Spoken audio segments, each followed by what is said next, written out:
강원 CBS 라디오 오해피데이 김선일 목사의 반가운 오늘을 진행하는 저는 김선일 목사고요. 저는 소양성결교회를 섬기고 있습니다.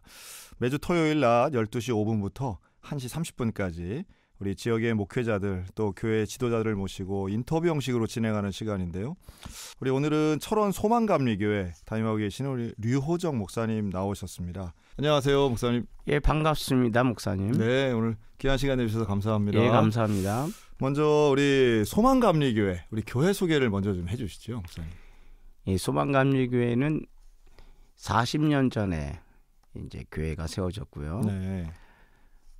철원은 그 철원읍과 동성읍이 있습니다. 네, 그렇죠. 저희 교회의 위치는 정확하게 철원읍에 있습니다. 네. 그리고 수복 이후에 철원이 굉장히 어려웠던 시절에 그 주변에 있는 믿음의 사람들이 함께 모여서 교회를 시작했습니다. 네. 사실 뭐 이제 철원의 계절이 온 것 같네요. 이제 겨울엔 뭐 철원 평야에 그렇습니다. 우리 전국에서 제일 시원한 곳이 이제 될 텐데 철원에 40년간 지켜오는 소망감리교회를 이끄신 우리 류호정 목사님이십니다. 근데 목사님 오늘 오신 정말 중요한 이유는 사실은 물론 교회 목회도 하시지만 그 최인규 권사님에 대한 독서 문화제 또 실제로 소설을 쓰셨더라고요, 목사님. 예, 그렇습니다. 목회하시면서 이렇게 소설 쓰시는 분 이렇게 흔치 않으신데, 그러니까 실화를 바탕으로 한 소설을 쓰셨다 제가 그렇습니다. 들었어요. 최인규 권사님 아직은 그렇게 우리가 귀에 익숙하진 않으신 이름인데 우리 최인규 권사님 좀 한번 소개를 해주시죠. 예, 최인규 권사님은 네. 우리 기독교 전체를 통틀어서 볼 때 평신도로서는 네. 최초로 일제시대 때 순교하신 분입니다. 종교를 떠나서 그분이 살고 계셨던 천곡이라고 하는 지역에서도 지역민들한테도 상당히 존경을 받았던 지역의 또 어른이시기도 하고요. 천곡이면은 그게 이제 그게 동해 삼척, 네, 동해시, 동해시 옛날에 그렇습니다. 네. 그래서 이분은 그 당시에 일제가 우리 조선인들을 이제 압박할 때에 정책으로 이제 했던 신사참배, 동방요배, 그리고 국민서사, 그리고 창씨개명 이 네 가지를 정책적으로 강요할 때에 이분은 그 네 가지를 다 반대하신 분입니다. 그리고 심지어는 교회를 중심으로 해서 지역민들이 똘똘 뭉쳐서 일본의 부역까지도 다 거부했던 그 앞장섰던 분입니다. 그러다가 삼척경찰서 측에서 요주 인물로 이제 그 예의주시되다가 안 되겠다 싶어가지고 강압적으로 체포하고 그리고는 함흥재판소에서 이제 재판을 받고 대전형무소에서 이감하다가 심지어는 그곳에서도 일제가 주는 음식은 내가 거부하겠다. 마치 다니엘과 3명의 친구들이 그런 하나님의 음식만 먹겠다라고 하는 그런 강한 신념으로 거부하다가 끝내 대전 형무소에서 순교하셨죠. 그러면 이 최인규 권사님은 어떻게 예수님을 믿게 됐나요? 이분은? 최인규 권사님은 한학자시고요. 그리고 이분은 우리 시대에 굉장히 기감될 만한 정말 그 좋은 가정을 이루었습니다. 근데 안타깝게도 아내가 이 병으로 일찍 죽습니다. 그래서 아내가 일찍 죽자 그것을 견디지 못하고 술로 허랑방탕한 생활을 하죠. 그러다가 지역에 있는 교회 성도들이 이제 전도도 하고 이제 그렇게 하면서 접촉을 하게 되죠. 만남의 은혜가 있게 됩니다. 그러나 이제 처음부터 최인규 권사가 교회에 잘 출석한 건 아니지만 들락날락 했는데 좋은 믿음의 목사님들을 만납니다. 계속 이 하나님께서 최인규 권사를 이렇게 돌보시는 은혜를 이렇게 느끼게 됩니다. 네. 그래서 결국은 최인규 권사가 이 동해 삼척 지역에서는 아주 망나니로 소문난 사람이 되었지만 그 한학자에서 망나니가 되는 그치, 이런 아내를 잃어버리고 나서 이제 그렇게 됐다가 예, 신앙의 만남을 통하여서 예, 결국은 교회로 돌아오고 예, 교회로 돌아왔을 때에 이분의 심지가 얼마나 올곧았냐면 모든 과거의 일들을 다 청산하고 예수님을 영접한 이후로는 정말 거룩한 삶을 살고 그래서 자신이 갖고 있었던 모든 재산을 예, 교회에다가 다 헌물을 하고 그리고 예, 동해 삼척 지역에서 망나니로 지냈던 그 시절의 그 친구들을 또 전도하고 예, 그래서 그 당시에 천국교회가 상당히 부흥되어지는 역할을 크게 감당을 하죠. 그렇군요. 예. 그러니까 거의 한 40 가까운 나이에 예수를 믿기 시작한 예, 것 같아요. 늦게 믿었지만 네네. 그의 믿음이 얼마나 대단했냐면 그 당시에 이제 그 교회에서 예, 집사직분도 주고 예, 권사직분도 주고 그리고 무엇보다도 이분이 예, 아이들을 가르치는 열정이 뜨거웠어요. 근데 그 이유가 예, 본인도 고백하기를 그 사랑하는 아내와 사이에 딸을 낳습니다.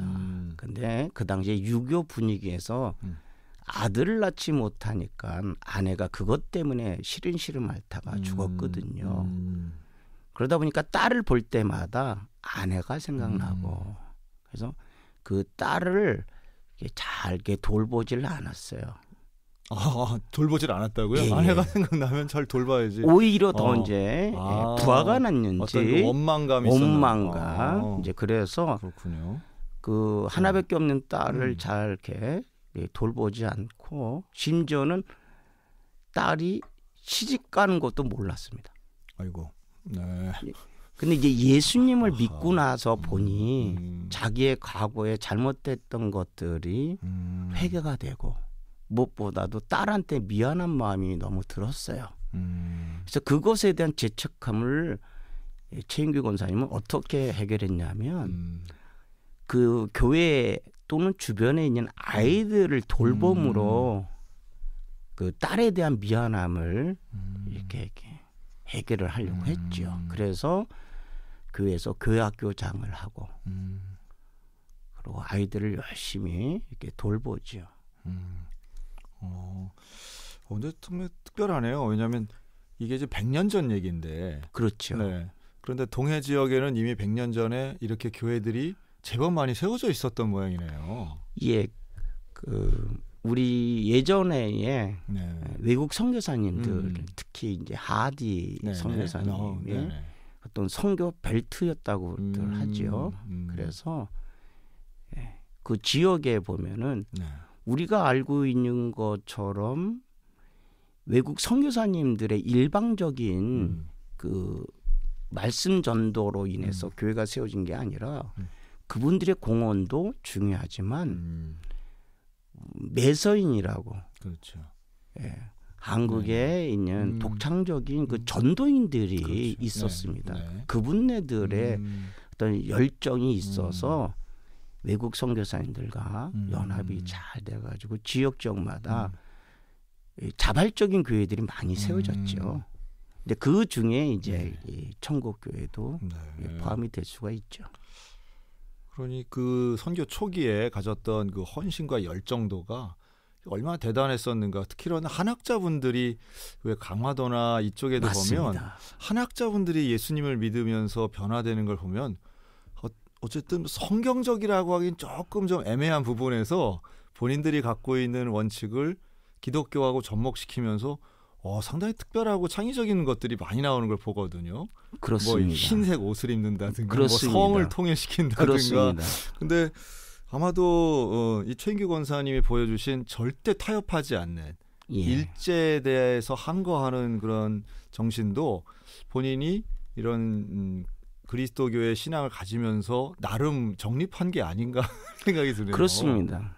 그런 점에서 볼 때에 우리 그 최인규 권사님이 지역에 있는 모든 사람들한테 이 존경을 받습니다. 그러니까 그렇군요. 이것은 조금 전에 목사님 말씀하신 것처럼 이 기독교의 어떤 신앙인으로서의 발자취뿐만 아니라 조금 전에 말씀하신 것처럼 한학적인 유교적인 분위기 속에서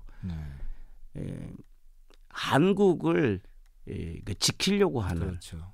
이런 어떤 뜨거운 애국심이 지역 사람들한테도 그게 잘 이렇게 맞아 떨어졌던 거죠.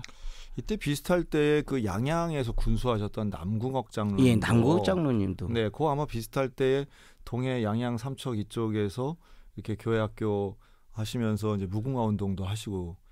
예, 그래서 그 책에서도 네. 소설책에다도 남궁옥 장로님의 그 무궁화 운동을 네. 이렇게 좀 표현을 하기를 무궁화 꽃이 피었습니다. 네네. 이 놀이를 아이들과 이렇게 하는 장면도 이렇게 묘사했습니다. 그렇군요. 예.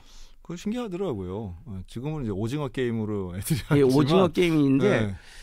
그 당시에 이 민족 정신을 이렇게 깨워주면서 가르쳤다라고 하는 건요. 그렇죠. 이거는 최인규 권사님이 아주 대단한 일을 하신 겁니다. 대단하죠. 그 조국에 대해서 또 민족 정신을 일깨우는 방식을 놀이로 표현했다는 거는 표현하고 되게 창의적이잖아요. 네. 그러니까 그건 그만큼 정말 예수님으로 변화되어진 삶이 40살 이후에 네네. 전혀 변함이 없이 꾸준하게 갔다라고 하는 것을 나타낼 수 있죠. 네. 그러면 이제 이 최인규 권사님에 대해서 그쪽 삼척이나 여기서는 어떤 뭐 기념비라든가 이런 것도 있겠네요. 예, 천곡 감리교회 보면은 이제 그 기념비가 있고요. 네. 그다음에 동해삼척 지방에서 최인규 권사 기념 사업회가 있고요. 그리고 동부연에서 이번에 최인규 권사 기념 사업회가 정식으로 또 발족이 됐고요. 그렇습니다. 네. 근데 목사님은 그러면 이 스토리를 어떻게 처음에 접하게 되셨어요? 예, 저희 그 윤선병 감독님 이제 소천하셨지만 네. 이분이 최인규 권사에 관한 책을 쓰셨어요. 네. 근데 우연히 이분의 책을 이제 제가 읽게 됐는데 그 읽으면서 이렇게 대단한 분이 있었구나라고 하는 걸 그렇죠. 제가 뒤늦게 알았어요. 네. 그래서 회개하는 심정으로 이분에 대해서 좀 더 잘 알려봐야 되겠다 하여서 천국감리교회의 그 당시에 담임 목사님한테 상의를 했습니다. 네네. 제가 이러이러한 계획을 갖고 책을 쓰고 싶은데 지금 후손이 없어서 허락을 받을 수 있는 주체가 없습니다. 그러니까 천국감리교회가 모교회니까 여기서 허락을 해주시면 제가 한번 책을 써보겠습니다.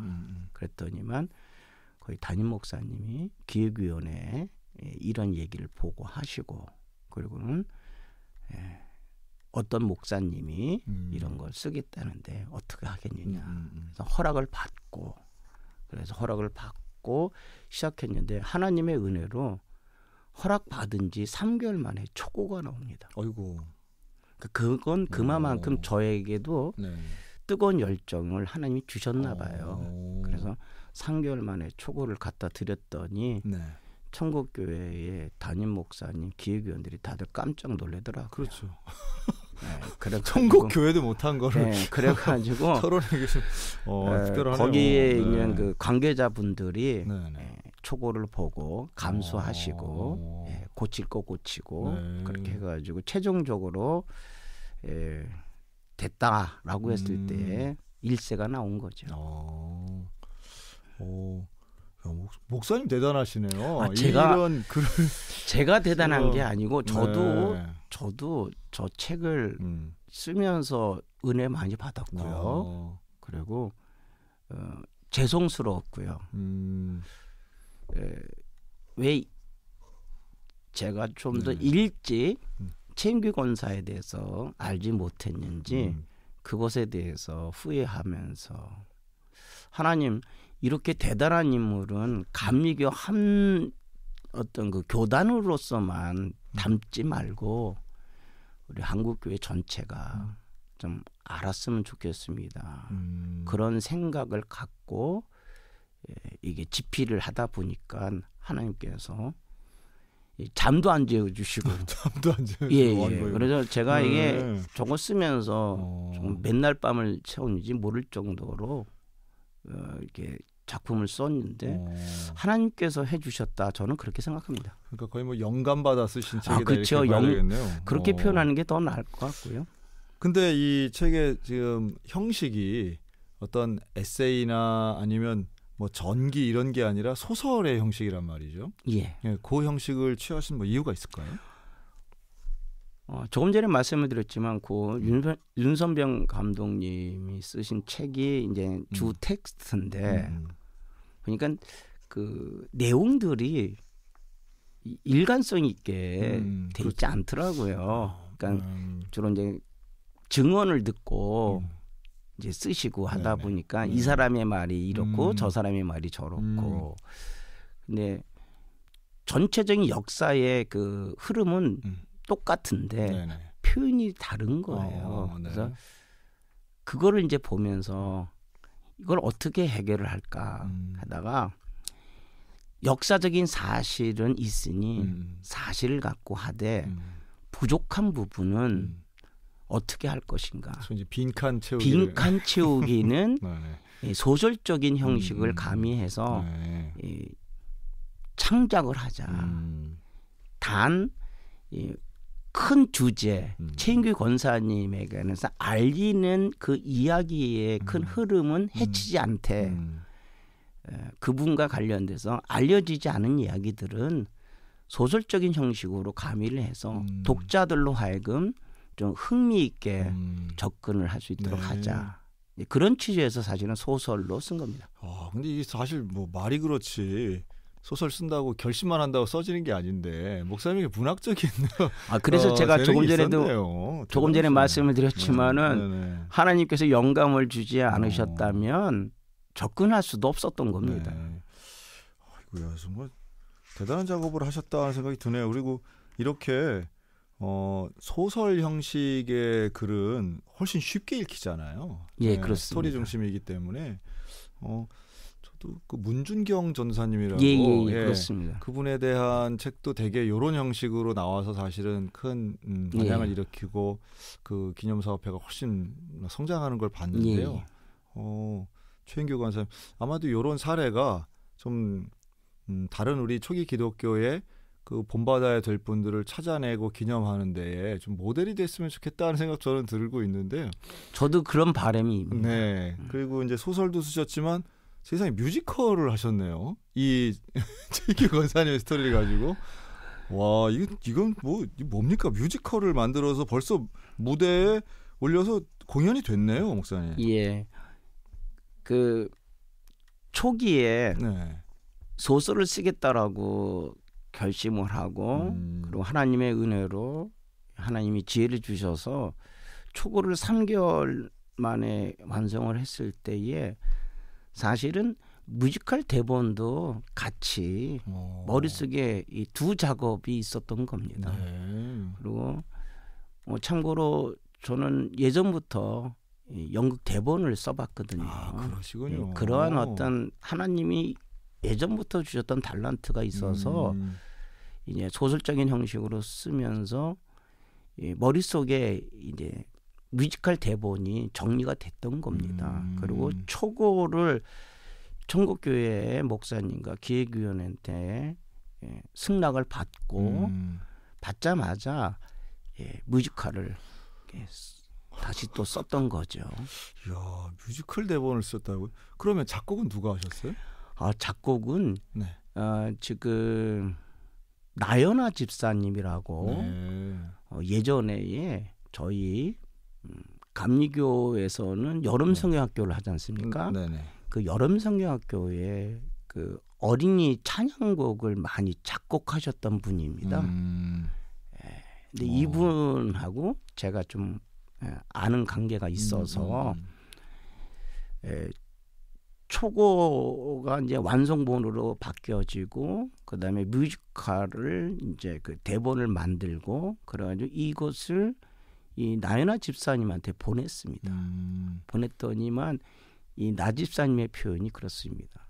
목사님 너무 좋아서 제가 밤새면서 작곡을 했습니다. 그러니까 밤을 새우시네 다. 예, 그래서 저도 아이고야. 집사님, 저도 이 소설 뮤지컬 밤새면서 쓴 건데 어떻게 하나님께서는 낮에들 하시지? 다들 밤을 새게 하시는지 모르겠습니다. 그런데 그만큼 우리 집사님도 공을 들이시고 최선을 다해서 작곡을 하셨고 그다음에 뮤지컬 할 때에 많은 분들의 공통적인 반응이 가사와 곡이 너무 은혜로웠다. 그런 평가를 많이 들었습니다. 작품 자체에 힘이 있네요. 그러니까 곡도 있고 뭐 스토리가 있다 할지라도 이게 무대도 있어야 되고 배우도 있어야 돼, 연출도 있어야 될 텐데 이게 종합 예술인데 이걸 어이구야. 이거 뭐 어떤 규모에서 개교회가 만들지 못했을 것 같은데요. 그래서 이 동부인에서 공식적인 오디션을 해서 아마추어 배우들을 뽑았고요. 그렇군요. 그리고 우리 그 작곡하신 분이 음악 연출도 하셔요. 그래서 음악 감독을 맡기고요. 그랬더니만 전체 진행 감독은 연출은 좀 그 음악 감독 때는 나 집사님이 제가 하지 않으면 연결이 안 된다고 해서 본의 아니게 제가 또 연출도 하게 됐고요. 아, 그러세요? 목사님 연출도 했어요. 그러니까 제가 지금 이제 최인규 권사와 관련돼서 할 얘기는요. 저자, 그다음에 뮤지컬 연출, 그리고 이 총괄하는 전체 기획자. 하여간 최인규 권사와 관련된 모든 것들을 이제 시작을 했던 거고요. 야, 목사님 그 철원에서 이 동해가 먼데 참 많이 다녔습니다. 예, 그러셨을 것 같은데요. 그리고 이게 지금 물리적으로도 밤을 새워 이 대본 쓰시고, 야, 근데 목사님 열정이 대단하고 이게 이제 열정만 있다고 할 수 있는 일은 물론 아니지만, 야, 이렇게 해서 작품이 공연이 됐다는 건 더 대단하네요. 와우. 그것도 다 하나님의 은혜고요. 그래서 그렇군요. 우리 동부연회에 소속되어 있는 많은 그 교회와 또 목사님들 그리고 장로님들이 헌신적으로 도와주시지 않았다면 책이 나왔고 그다음에 뮤지컬이 만들어졌어도 그분네들의 어떤 지원과 도움이 없었으면 할 수가 없는 거였죠. 그리고 무엇보다도 우리 동부연회의 이제 김영민 감독이 이것에 대해서 많은 관심을 갖고 있었기 때문에 이 일이 잘 진행됐다 할 수 있죠. 김선일 목사의 반가운 오늘 일부 우리 철원 소망감리교회를 담임하고 계시는 우리 류호정 목사님과 함께 순교자 최인규 권사님의 삶과 신앙 또 그 소설과 뮤지컬에 대해서 지금 말씀 나누고 있습니다. 목사님 어떻게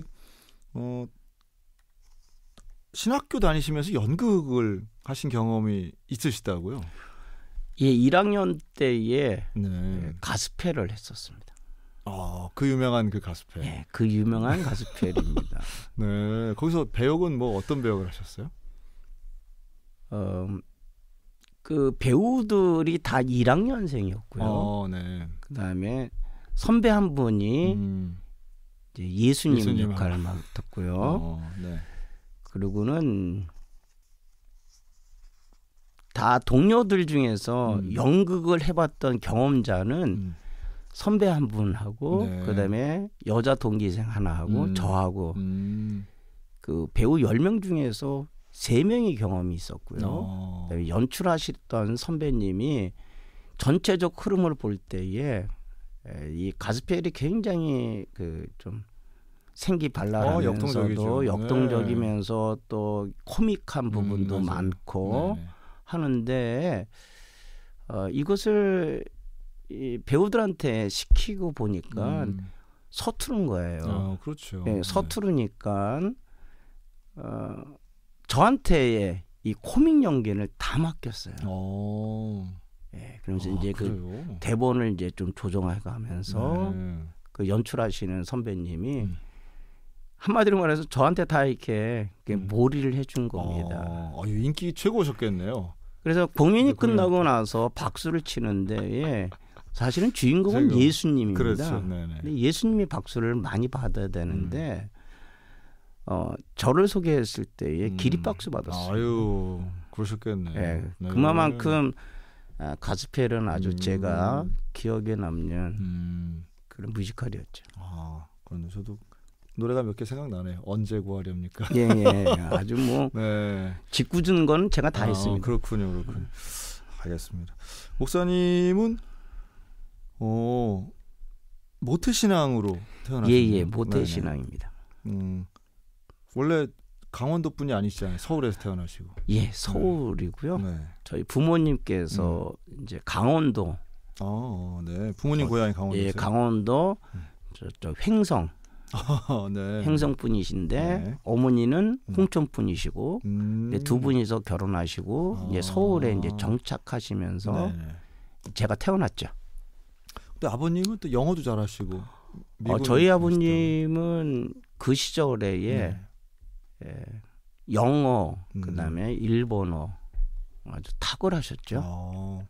그래서 외국 그 회사에 취직도 하셨고 그래서 저희가 이제 3남 1녀인데 그 모든 그 경제적인 것들을 아버님이 다 이제 감당할 수 있을 정도로 그 시절에 경제적으로는 어려움 없이 잘 컸죠. 네. 그러면서도 또 이제 둘째이신 이제 목사님을 데리고 미술전도 그렇게 많이 가셨다고요? 예, 저희 아버님한테 제가 정말 감사한 그 부분 여러 가지가 있겠지만 대표적인 것은 그 3남 1녀인데 아버님이 이제 외국에서 일하시다가 잠깐 국내에 들어오시면 덕수궁에서 그 당시에 뭐 동양전, 그다음에 서양전, 국화전 뭐 이런 것들을 이렇게 하는데 아버님이 그런 걸 참 보는 걸 좋아하셨어요. 근데 혼자 가시기가 좀 힘드셨는지 꼭 어린 저를 데리고 가셨고 제가 어렸을 때부터 기억나는 거는 아버님 손잡고 그러면서 그런 여러 가지 정말 작품들을 보다가 눈이 좀 이렇게 열렸다 그럴까요? 그런 것들이 결국은 어떤 문학적인 감성도 거기서 습득하게 된 것 같고 그렇게 해서 된 것 같습니다. 이 60년대 70년대 그 얘기입니다. 그 얘기인데 그때의 미술전을 보러 간 초등학생이 뭐 몇 명이나 됐겠어요. 그렇죠. 대단하시네. 그렇죠. 제가 지금 이제 61년생인데 초등학교 때에 그러면은 뭐 60년대 후반, 60년대 후반, 70년대 초 뭐 이때에 그런 경험을 했던 초등학생들 아마 많지 않을 겁니다. 그렇죠. 지역도 중요하고 지역도 중요했고요. 또 부모님의 그런 관심과 인도도 되게 중요한데 그렇죠. 그러니까 그것이 바탕이 돼서 어떤 그 작품을 쓰는 데에 다 도움이 되지 않았는가. 물론이죠. 당연히 그런데 궁금한 거는 첫째 큰아들도 있었을 텐데. 근데 저희 형님은 문학적인 소양보다도 그렇지. 그 기술, 과학, 이공계 쪽에 탁월했습니다. 그러니까 이제 둘째 아들을 데려가면 어려도 얘도 이걸 열심히 보니까 아마 아버님이 아마 그랬던 것 같습니다. 뭐 제가 그 뭐 억지로 가고 그렇지. 막 짜증 내고 그랬으면은 안 데려갔을 텐데 데려가면은 잘 보고 하니까 아마 계속해서 저를 데리고 가셨던 것 같습니다. 참 그 근사하네요. 어쨌든 아들과 함께 아버지가 어린 아들 데리고 목사님한테도 그건 참 추억을 넘어서 아주 아름다운 유산을 받으셨네요. 그렇죠. 제가 뭐 이렇게 소설 책임규를 쓸 거라고 한 것은 뭐 꿈도 못 꿨던 일이지만 돌이켜 보면 과거에 있었던 어떤 좋은 그 어떤 문학적인 소양을 아버님이 이렇게 키워주시지 않았나 싶기도 하죠. 그렇네요. 그러면 그리고 이제 목사님 어릴 때도 막 동화 구연도 잘하고 그랬다. 이제 그게 다 연결이 됐던 것 같습니다. 네. 아무래도 보는 걸 좋아하고 읽는 걸 좋아하고 그래서 저희 아버님이 이제 집에다가 소설책이라든가 아동 동화 뭐 이런 것들을 많이 구비를 해주셔서 그게 영향을 좀 받은 것 같습니다. 또 옛날 우리 교회들은 연극들 많이 했잖아요. 그때 뭐 제가 거의 연극 주인공입니다. 네. 아주 매년 뭐 그 달란트를 활용해서 뭐 잘하셨겠는데요. 예, 부끄럽지만은 아동부 학생부 뭐 아주 뭐 히트를 쳤죠. 그러니까 그런 경험들 또 그런 재능들이 필요하던 시절이고. 그때 그랬습니다. 80년대 한국 교회는 누가 뭐래도 성극의 전성시대. 전성시대였습니다. 그러니까 문학의 방. 맞아요. 그리고 하면은 사람 막 달라 보이잖아요. 무대에서 그렇죠. 하면 근사하셨겠네요. 목사님 출석하셨던 교회는 어디셨어요? 예전의 이름은요. 도화동 감리교회라고요. 그런데 지금은 마포 중앙감리교회로 이름이 바뀌었습니다. 그렇죠. 도화동은 좀 낯선데 마포죠. 그러니까 거기가 그 도화동입니다. 이름이. 그렇군요. 그래서 도화감리교회, 도화동 감리교회. 그래서 이제 근데 그렇다고 해서 신학교를 가지는 않잖아요. 신학교 간 건 또 다른 차원인데 목사님 신학교는 어떻게 가셨어요? 자발적인 신앙이라고 할까요? 그러세요? 네, 그래서 저희 담임 목사님이 제 모교인 감리교 신학대학교를 졸업하시고 그리고 이제 목회를 하셨는데 아무래도 담임 목사님이 감리교 신학대학교 출신이시고 이제 그런 거에 좀 영향도 받았겠죠. 그리고 신앙생활을 하면서 굉장히 하나님의 은혜라고 보는 게 일찍 한 중학교 한 1학년쯤 된 것 같아요. 근데 하나님 앞에 서원을 했어요. 제가 목회자가 되겠다고. 그래서 일찍 좀 목회자가 되겠다고 서원을 했고 또 부모님께서도 흔쾌히 좋다고. 그래서 저희 예전에는 생활기록부를 이렇게 쓰는 데에 장래 희망 하면은 목회자. 그럼 우리 아버님은 거기에다가 본인 뜻대로. 아버님이 멋쟁이시네요. 그래서 본인 뜻대로. 저도 그렇게 의지를 굳혔지만 집에서도 저 둘째는 좀 목사 될 사람. 뭐 다른 형제분들은 없으시고요? 삼남 일녀 중에서 목회자는 저 한 사람밖에 없고요. 그러셨네요. 그런데 목사님 들어가셨을 때의 감신대 분위기는 그렇게 뭐 문학적이고 포근하고 이런 것만 있진 않았을 때잖아요. 그때가. 정말 80년 초에 감신과 그 시대적 상황은요. 신학교 중에서도 굉장히 치열했고 그 다음에 그 중에서도 감신은 거의 늘 앞장섰던 학교였고요. 저희 학교 바로 정문 왼쪽에는 파출소가 있었는데 저희 학교를 감시하는 감시 처소였고요.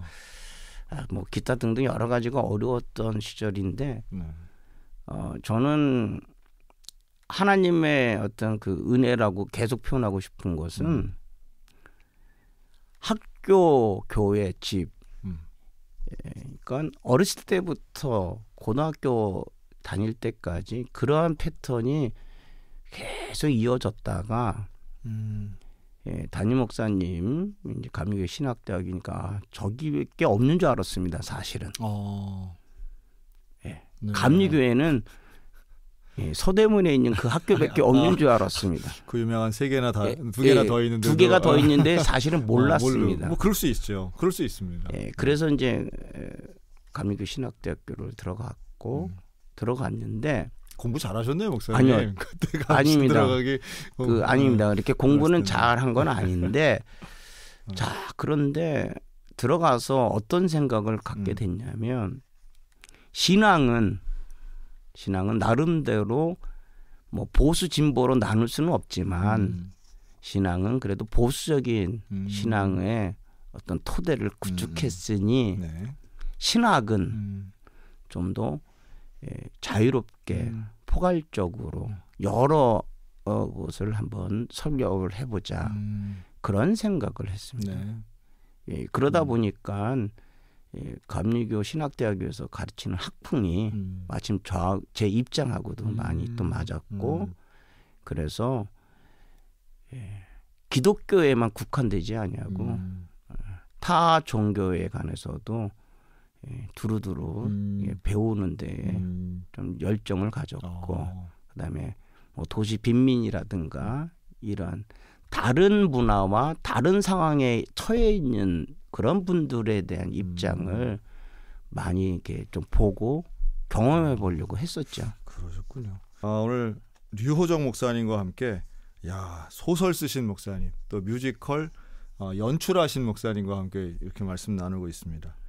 목회는 철원에서 하지만 동해에 가서 동해에 권사님을 이렇게 발굴해내시고 새로운 문학 작품, 문학 장르로 지금 알리고 계신데요. 최인규 권사님에 대한 이야기와 함께 오늘 또 류호정 목사님 일생도 함께 나누고 있습니다. 그래서 이제 목사님 신학교 가신 얘기까지 일부에 마무리했어요. 예. 네. 신학교 졸업하신 이후에는 그럼 전도사님 생활하셨겠네요, 목사님은. 예, 그렇습니다. 네. 그럼 서울에서 하셨나요? 예. 그 강남에 있는 성은감리교회에서 유명한 교회죠. 그 유명한 교회에서 했고요. 네네네. 거기 애들도 되게 많고 그 교회 학교 이렇게 유명했던 교회잖아요. 그때의 그 시절에 네네. 이제 제가 교육전사로 있으면서 아동부 한 300여 명 됐고 네네. 제가 학생부는 담당하지 않았지만 또 그 당시에 학생부 담당 전사님이 아주 열정적으로 해주셔서 안타깝지만 그분은 지금 이제 소천하셨지만 네. 그분의 열정이 있어서 학생부도 한 200여 명 그다음에 청년부 대학부 같이 합하면 또 200여 명. 저도 이제 그때 그렇게 이제 어린이 부서를 맡고 했기 때문에 또 성원교회는 얘기 많이 듣고 했던 기억이 납니다. 예, 그래서 그 시절에 정말 열심히 해서 간혹 가다가 지금도 성은감리교회 예분들이 얘기하시기는 목사님이 전사님을 있을 때 교육학교가 최고의 전성기였다. 뭐 이제 그런 얘기까지도 해주시고 그렇습니다. 목사님 좋을 때 사역하셨네요. 예, 아주 그리고 네.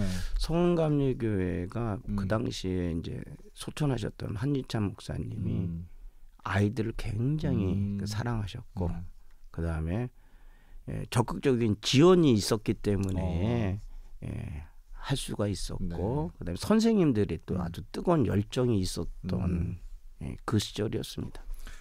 근데 그렇게 이제 부교육자 사역을 하시다가 처음으로 담임 목사 사역은 이거 멀리 전라북도 김제에서 했습니다. 네, 그렇게 가셨네요. 그것도 담임 목사님께서 이제 그 목회가 이제 자리가 났다. 가겠느냐?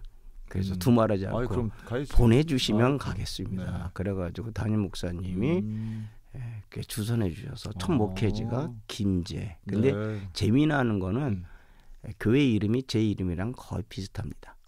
효정 감리교회입니다. 호정이 아니라 효정. 효정. 근데 예전에 한국 교회들의 이름을 보면은 제가 제 모교회도 도화동 감리교회 것처럼 도화동에서 있는 교회입니다. 지역명을 따는데 거기가 효정입니다. 그래서 처음에 이제 부임하고 친구들한테 나 이제 목회 나왔다. 교회 이름이 뭐야? 효정교회.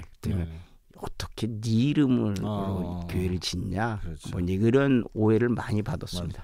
그 이름 짓는 것 중에 제일 이제 많은 것 중에 하나가 제일교회잖아요. 제일교회는 사실은 선교사들이 이게 번호 붙인 데에서부터 그렇죠. First, Second, Church. 맞습니다. 그래서 근데 이제 재밌는 건 제2교회 보신 적 있어요? 근데 목사님도 그 질문 하시는군요. 제2교회는 없습니다.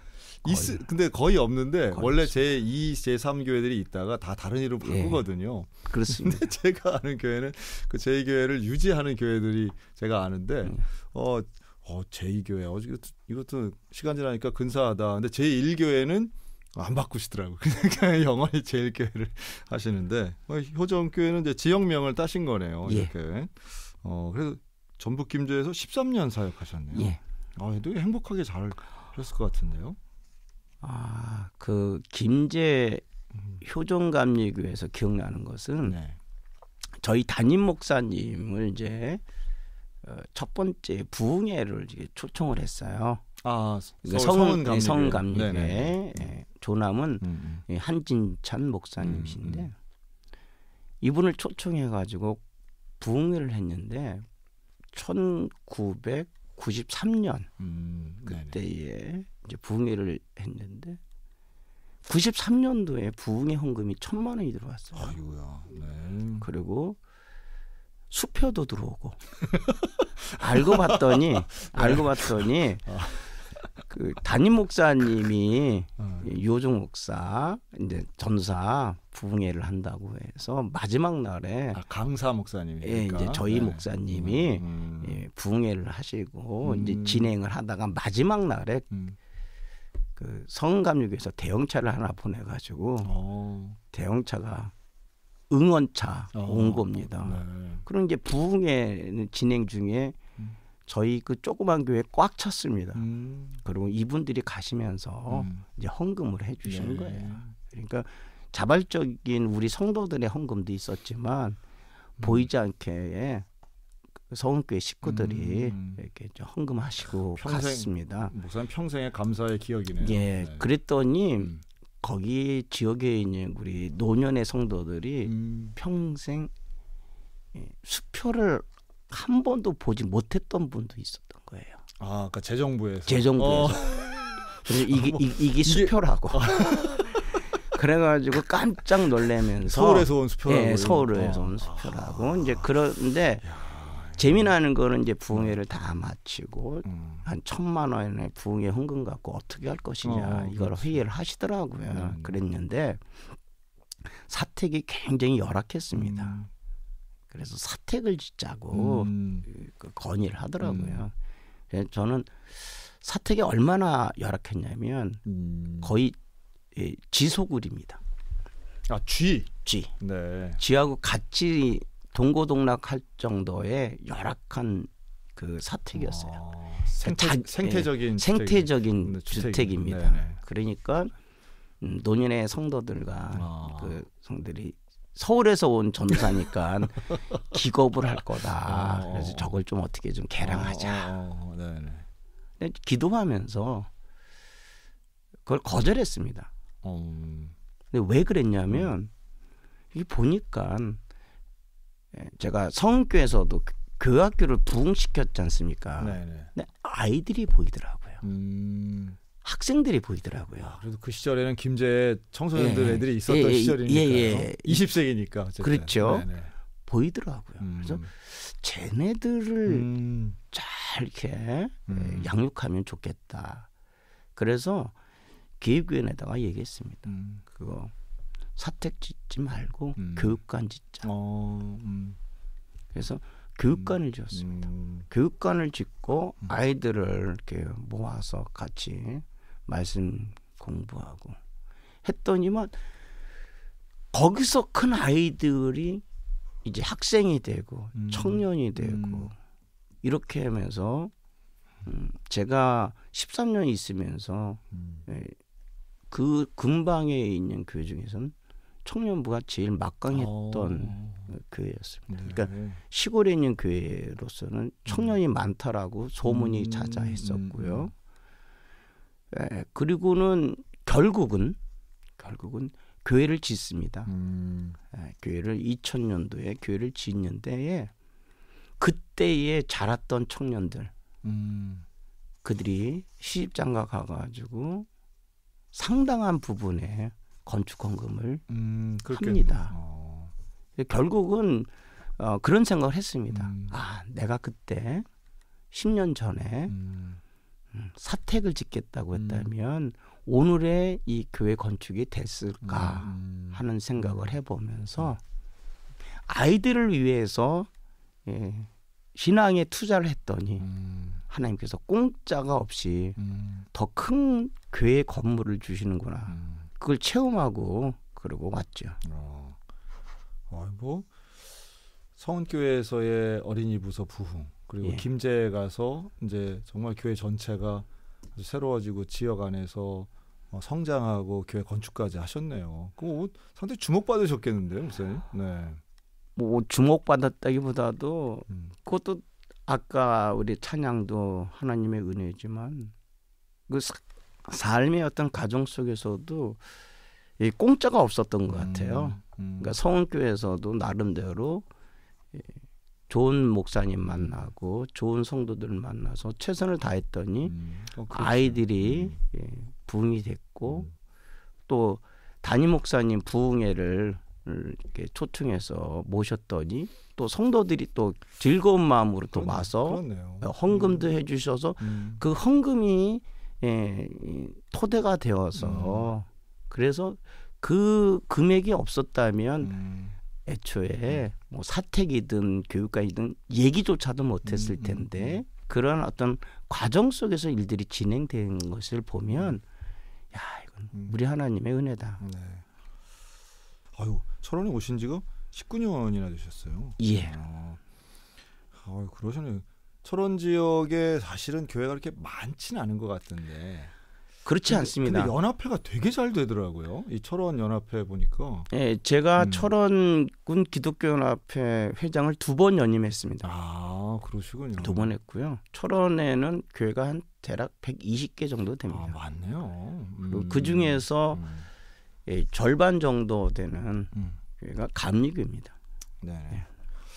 제가 철원에 대해 들었을 때는 강원도가 그 일제 강점기 때는 당연히 이제 강릉 원주가 큰 도시이긴 한데 세 번째가 철원이라고 하더라고요. 맞습니다. 그래서 철원이 어떤 그 경제력이나 이게 북한과의 교류도 그렇고 상당히 발전했는데 한국 전쟁 때 여기가 전쟁터가 되면서 철원이 그렇게 다 부서지고 힘들게 됐다면서 폭격을 그렇게 많이 맞았어요. 예, 그게 이제 어떤 거냐면 일제 당시에 그 기차역에 구름다리가 있는 그러한 그 역은 서울역하고 철원역 두 군데밖에 없었습니다. 구름다리요? 구름다리. 그러니까 그 건물과 건물 연결하는 철도로 이렇게 지나서 그렇죠. 지나가는 그런 구름다리.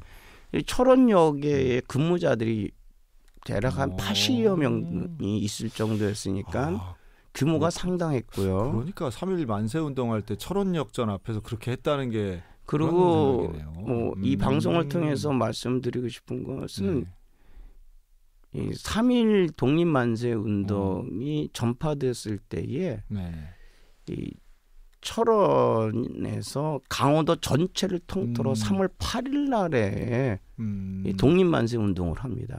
그러니까 강원도에서는 최초의 그렇다고 하더라고요. 만세 운동을 했고요. 파고다 공원에 있는 팔도에 있는 그 조각 거기에 있는 강원도를 대표하는 거는요. 철원에서 독립만세 운동했던 그 장면을 그 조각한 겁니다. 네. 그리고 실제 파고다 공원에서 밑에 보면 안내글에 그렇게 써 있습니다. 근데 그거를 강원도 사람들, 철원 사람들도 잘 모릅니다. 몰라요. 그렇죠. 맞아요. 그래서 강원도가 이제 철원에 이제 그 정도로 규모가 있었고요. 왜 그러면 유엔군이 철원을 집중적으로 폭격을 했냐면 이 노동당사라고 그렇죠. 아시죠? 네네. 그게 그 당시에 그 노동당사가 그 지역 전체를 관리하는 이 공산당 그렇죠. 뭐 예를 들어 본부라 그럴까요? 핵심 시설이었던 거죠. 핵심 시설. 근데 그거 하나 타겟가 돼가지고요. 그거 폭격한 바람에 거기가 옛날에 구철원 그렇죠. 지역인데 그쪽을 다 그 폭격을 한 거죠. 맞아요. 그 건물 하나 때문에. 그래서 철원 제일감리교회도 그 당시에 폭격을 해서 지금 그 건물 터만 뻘대만 남아 있는 거 다 이제 그게 돼가지고 그렇네요. 예, 무너지게 된 거죠. 역시 철원군 기독교연합 회장님도 뭘요?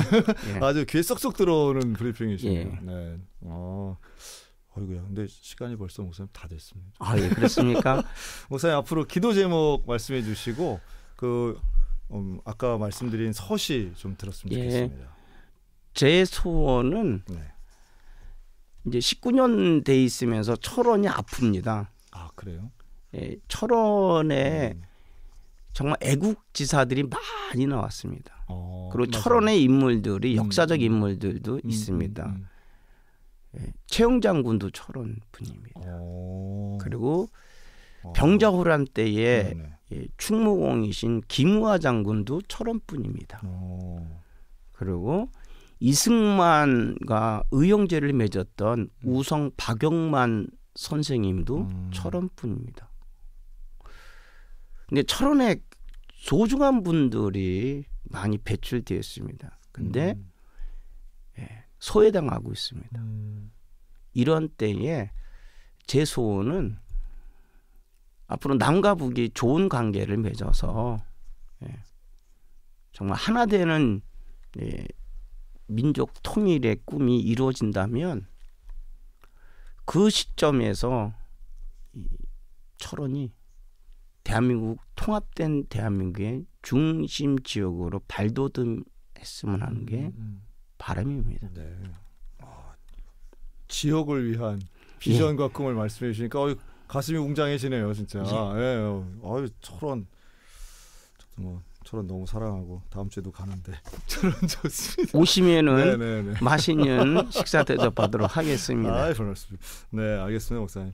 이거 오늘 우리 이제 지금 준비가 된 것 같아요. 뮤지컬 서시의 서시라고 하는 곡입니다. 오늘 류호정 목사님과 함께 말씀 나눴고요. 우리 뮤지컬 최인규 권사 중에 나오는 서시 우리 들으면서 목사님과 인사 나누도록 하겠습니다. 오늘 감사합니다, 목사님. 예, 감사합니다.